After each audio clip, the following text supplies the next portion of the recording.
राज्यपालांच्या अभिभाषणावरची चर्चा, पुरवणी मागण्यांवरची चर्चा, सत्तारूढ पक्ष आणि विरोधी पक्षांच्या प्रस्तावावरची चर्चा आणि त्याचसोबत जवळपास 20 बिलं या अधिवेशनामध्ये येणार आहेत. कारण मागच्या काळात निवडणुकीपूर्वी जे काही अध्यादेश निघाले होते ते बिलांमध्ये कन्व्हर्ट होणार आहेत आणि म्हणून चांगलं कामकाज करण्याचा आमचा प्रयत्न आहे.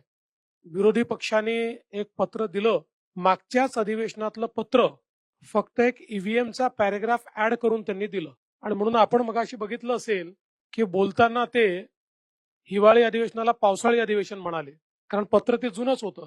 पण मला असं वाटतं की जे काही मुद्दे त्यांनी उपस्थित केलेले आहेत पत्रामध्ये, त्याची उत्तरं वारंवार आम्ही दिलेली आहेत आणि ते जेवढे वेळा उपस्थित करतील तेवढे वेळा त्या प्रश्नांची उत्तरं ही निश्चितपणे आम्ही देऊ. महाराष्ट्रामध्ये एक गतिशील सरकार आणायचं आमचा प्रयत्न आहे आणि जसं शिंदे साहेबांनी सांगितलं, ईव्हीएमच्या संदर्भात आता एक नरेटिव्ह तयार करण्याचा प्रयत्न ते करतायत, त्याचंही उत्तर चर्चेच्या दरम्यान आम्ही देऊ. पण मला त्यांना सांगायचं आहे की या ईव्हीएमचा अर्थ असा आहे, एव्हरी वोट फॉर महाराष्ट्र.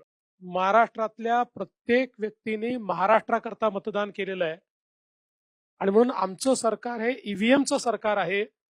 पण त्या ईव्हीएमचा अर्थ आहे every vote for magnetic Maharashtra आणि आम्ही तो महाराष्ट्र घडवण्याकरता या ठिकाणी पुढच्या काळामध्ये कारभार हा निश्चितपणे या ठिकाणी करू.